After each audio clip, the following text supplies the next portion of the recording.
Doctor Sreevarma ஆயுள் தரும் ஆயுர்வேதா அறுவை சிகிச்சை இல்லா குணம் ஆயுள் கால நிவாரணம். Branch express courier private limited. Domestic international cargo. உங்கள் இல்லம் தேடி வந்து கொரியர் புக்கிங் டெலிவரி செய்து தரப்படும்.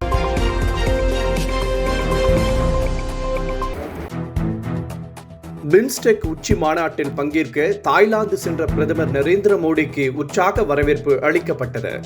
2 நாள் பயணமாக பிரதமர் தாய்லாந்து சென்றுள்ளார்.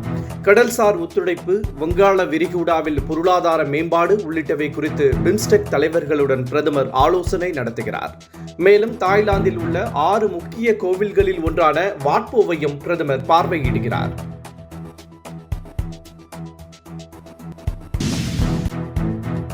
எதிர்க்கட்சிகளின் கடும் எதிர்ப்பையும் பொருட்படுத்தாமல் மாநிலங்களவையில் இன்று வக்ஃப் சட்ட திருத்த மசோதா தாக்கல் செய்யப்பட்டது. இது தொடர்பாக விவாதம் நடைபெற்றது.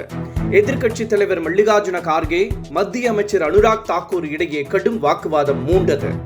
கர்நாடக வக்ஃப் வாரியத்தில் முறைகேடு நடந்ததாக அனுராக் தாக்கூர் கூறிய குற்றச்சாட்டை பாஜக நிரூபிக்க வேண்டும் என காட்டமாக கூறிய கார்கே, அப்படி நிரூபிக்காவிட்டால் பதவி விலக வேண்டும் என்றும் சவால் விடுத்தார்.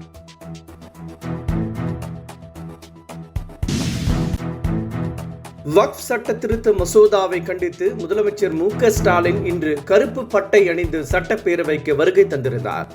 வக்ஃப் வாரிய சட்ட திருத்த மசோதா நாட்டின் இணக்கத்தை குலைக்கும் செயல் என கண்டனம் தெரிவித்த முதலமைச்சர் மு.க. ஸ்டாலின் அதை எதிர்த்து உச்சநீதிமன்றத்தை நாடப்போவதாகவும் தெரிவித்துள்ளார்.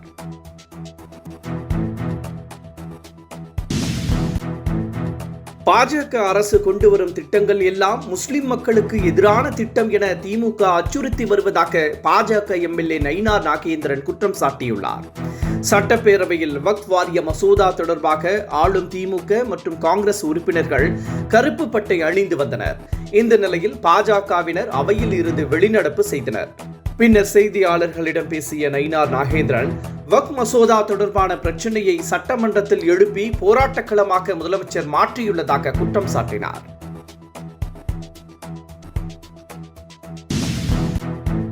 ராமேஸ்வரத்திற்கு வரும் 6ஆம் தேதி வருகை தரும் பிரதமரை இபிஎஸ் சந்திக்க உள்ளதாக தகவல் வெளியாகியுள்ளது. அதிமுக பாஜக இடையே கூட்டணி பேச்சுவார்த்தை தீவிரமடைந்து வரும் நிலையில் அதிமுக தலைவர்கள் டெல்லியில் முகாமிட்டு பாஜக தலைவர்களை தொடர்ந்து சந்தித்து வருகின்றனர். இந்த நிலையில் வரும் 6ஆம் தேதி பாம்பனில் புதிய தூக்கு பாலத்தை திறந்து வைக்க வருகை தரும் பிரதமரை இபிஎஸ் சந்தித்து பேச உள்ளதாக தகவல் வெளியாகியுள்ளது. ஓபிஎஸும் பிரதமரை சந்தித்து பேச உள்ளதாக ஏற்கனவே செய்தி வெளியானது குறிப்பிடத்தக்கது.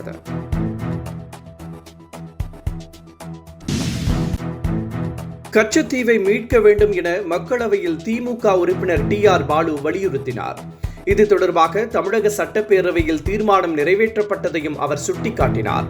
இதனிடையே சீனாவிடம் இருந்து இந்திய நிலங்களை மீட்க வேண்டும் என ராகுல் காந்தி வலியுறுத்தினார்.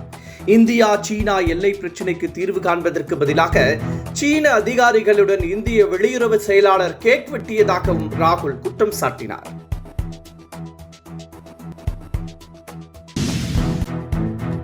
கேந்திரிய வித்யாலயா பள்ளி பெயரில் போலி இணையதளம் செயல்படுவதாகவும் அதில் வெளியாகும் அறிவிப்புகளை யாரும் நம்ப வேண்டாம் என்றும் எச்சரிக்கை விடுக்கப்பட்டுள்ளது. சென்னையில் 14 கேந்திரிய வித்யாலயா பள்ளிகள் உள்ளன. அவை மத்திய கல்வி அமைச்சகத்தின் கீழ் இயங்கி வருகின்றன. இந்த நிலையில் கேந்திரிய வித்யாலயா பள்ளி பெயரில் போலி இணையதளம் செயல்படுவதாகவும் அதில் வரும் அறிவிப்புகளை யாரும் நம்ப வேண்டாம் எனவும் கேட்டுக் கொள்ளப்பட்டுள்ளது. மேலும் அதிகாரப்பூர்வ இணையதளத்தை அறிந்து அதில் வரும் தகவல்களை மட்டுமே எடுத்துக்கொள்ள வேண்டும் என்றும் அறிவுறுத்தப்பட்டுள்ளது.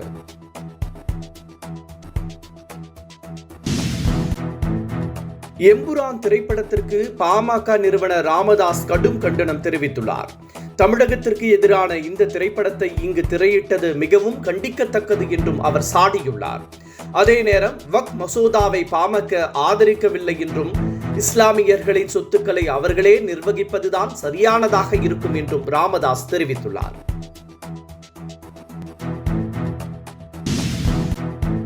தர்பூசணி பழங்களில் கலப்படம் செய்யப்படுவதாக வந்த தகவலுக்கு தர்பூசணி விவசாயிகளும் வியாபாரிகளும் கடும் கண்டனம் தெரிவித்துள்ளனர்.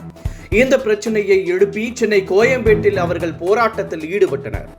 தர்பூசணியில் சாயம் கலப்பதாக வந்த தகவல் உண்மையல்ல என்றும் அதை தாராளமாக பொதுமக்கள் சாப்பிடலாம் என்றும் உணவு பாதுகாப்புத்துறை அதிகாரிகள் விளக்கமளித்துள்ளனர்.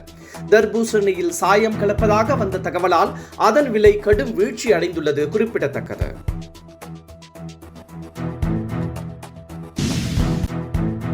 தமிழகத்தில் 17 மாவட்டங்களில் இன்றும் நாளையும் கனமழைக்கு வாய்ப்புள்ளதாக சென்னை வானிலை ஆய்வு மையம் தெரிவித்துள்ளது.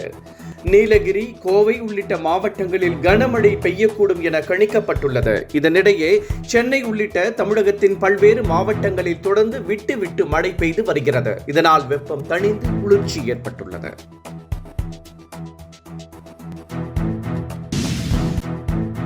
திமுக நிர்வாகியின் காரை ஆட்டையை போட்டு பவானி வந்த பாஜக நிர்வாகியை போலீசார் கையும் களவுமாக பிடித்து கைது செய்தனர். பொய், பித்தலாட்டம், சமூக வலைதளங்களில் அவதூறு பரப்புதல், பெண்களுக்கு பாலியல் தொல்லை போன்ற புகார்களில் தொடர்ந்து கைது செய்யப்பட்டு வருபவர்கள் பாஜகவினர். அதிலும் பொய்யை கூச்சமே இல்லாமல் விவாதங்களிலேயே கூறுவதில் வல்லவர்கள் பாஜகவினர். இதற்கு பல சான்றுகள் அவ்வப்போது தொடர்ந்து வெளியாகி வருகின்றன. அந்த வகையில் திமுக நிர்வாகியின் காரை ஆட்டையை போட்டு சொகுசாக பவானி வந்த பாஜக நிர்வாகி பிச்சைமுத்து என்பவரை போலீசார் கையும் களவுமாக பிடித்து கைது செய்தனர். திமுக கூட்டணியில் பிளவை ஏற்படுத்த முடியாது என முதலமைச்சர் மு.க.ஸ்டாலின் தெரிவித்துள்ளார். மதுரையில் மார்க்சிஸ்ட் கம்யூனிஸ்ட் கட்சியின் மாநாட்டில் பேசிய அவர், கூட்டாட்சி என்பது ஒன்றிய அரசுக்கு அலர்ஜியாகிவிட்டதாகவும், மாநில உரிமையை மத்திய அரசு விரும்பவில்லை என்றும், மத்திய பாஜக அரசால் அதிகம் பாதிக்கப்படும் தமிழகமும் கேரளாவும் தான் என்றும் முதலமைச்சர் குறிப்பிட்டுள்ளார். மாநில சுயாட்சியை திமுகவின் உயர்கொள்கை என்றும் முதலமைச்சர் மு.க.ஸ்டாலின் திட்டவட்டமாக தெரிவித்தார்.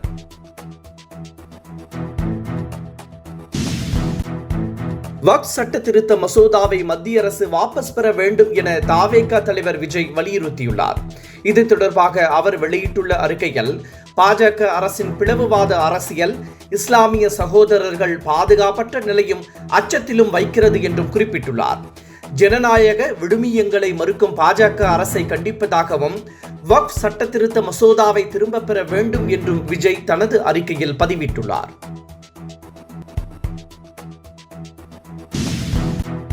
பட தயாரிப்புக்காக தனது அண்ணன் ராம்குமார் பெற்ற கடனை தன்னால் அடைக்க முடியாது என பிரபு திட்டவட்டமாக தெரிவித்துவிட்டார். ராம்குமார் பெற்ற 3 கோடி ரூபாய்க்காக தனக்கு சொந்தமான 150 கோடி ரூபாய் மதிப்புள்ள அன்னை இல்லத்தை ஜப்தி செய்ய உத்தரவிட்டதை எதிர்த்து நடிகர் பிரபு வழக்கு தொடர்ந்துள்ளார். அண்ணனின் கடனை தாங்களே அடைக்கலாமே என நீதிபதிகள் கேட்டபோது, தன்னால் அந்த கடனை செலுத்த முடியாது என பிரபு தரப்பில் தெரிவிக்கப்பட்டுள்ளது.